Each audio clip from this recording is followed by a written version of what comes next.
नमस्कार दोस्तों, आपका स्वागत है। आज की इस कहानी को डिस्कवरी पे एक शो लगता था, पैरानॉर्मल विटनेस नाम का, उस शो से लिया गया है। ये जो कहानी है वो जेने नाम की एक लड़की की है, जेनी।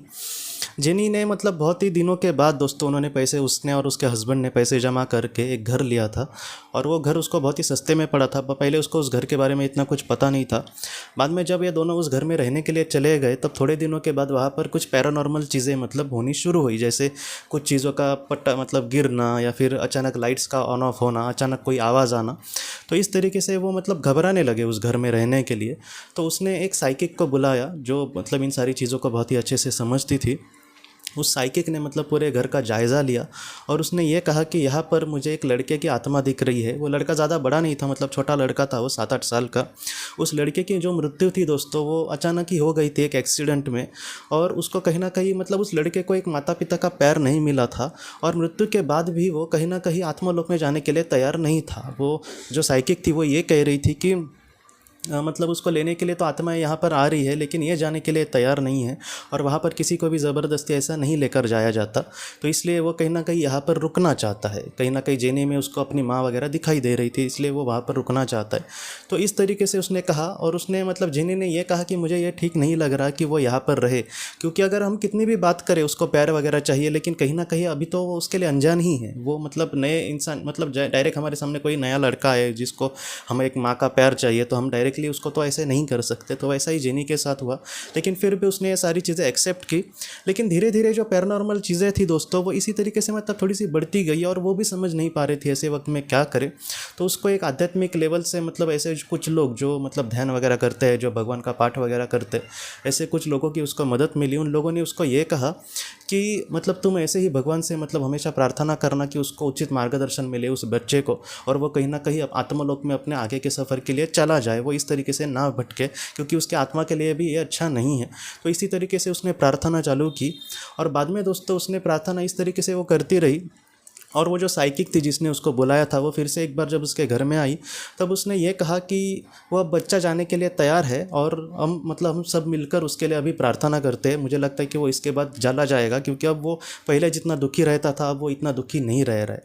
तो इस तरीके से जेनी ने, उसके हस्बैंड ने और उस साइकिक ने, तीनों ने मिलकर उसके लिए मतलब दिल से प्रार्थना की कि तुम अपने आगे के सफ़र के लिए चले जाओ। तुम्हें जो भी चीज़ें मतलब अधूरी है तुम्हारी, वो ज़रूर कभी ना कभी ज़रूर पूरी होगी। लेकिन फ़िलहाल अभी इस दुनिया में तुम मतलब ज़िंदा नहीं हो, तो तुम मतलब आगे के सफ़र के लिए चले जाओ, क्योंकि ये तुम्हारे लिए ठीक नहीं है ऐसे इस तरीके से भटकते रहना। तो बाद में उन सारे लोगों ने मतलब प्रार्थना की।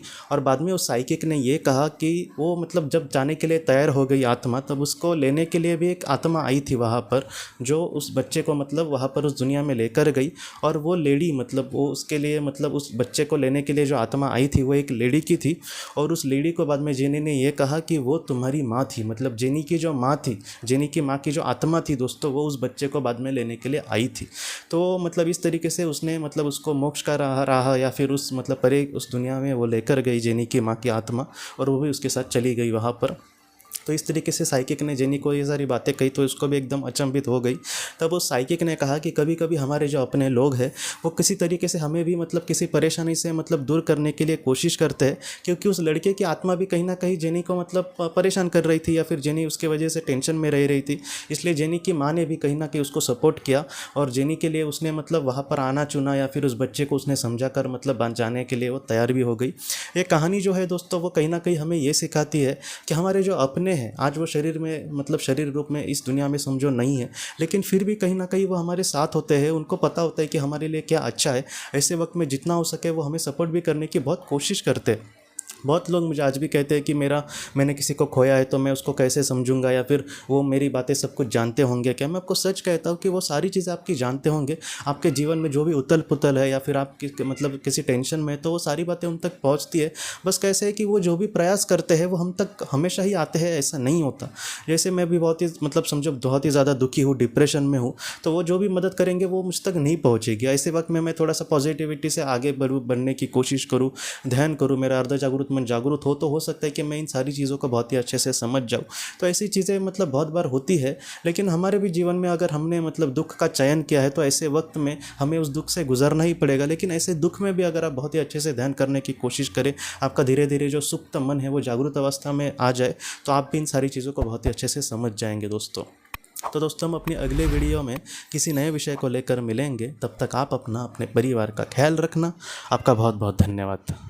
ज़िंदगी की रोशनी ये एक कंसल्टेंसी है जो ऐसे लोगों को मदद करने की कोशिश करती है जिन्होंने किसी अपने को खोया है या फिर जो लोग अपने जीवन में बहुत ही ज़्यादा दुखी है। जो लोग इस संस्था के साथ जुड़ते हैं उन्हें पास्ट लाइफ रिग्रेशन की ऑडियोज़ भेजी जाएगी, जिससे घर बैठे वह पास्ट लाइफ रिग्रेशन का अभ्यास कर सकते हैं। और उन्हें 5 मेडिटेशन ध्यान की भी ऑडियोज़ भेजी जाएगी और इसके साथ साथ उन्हें PDF किताबें भेजी जाएंगी जो हिंदी और अंग्रेज़ी में है, जो मोबाइल पर या फिर लैपटॉप पर आप उसे पढ़ सकते हैं।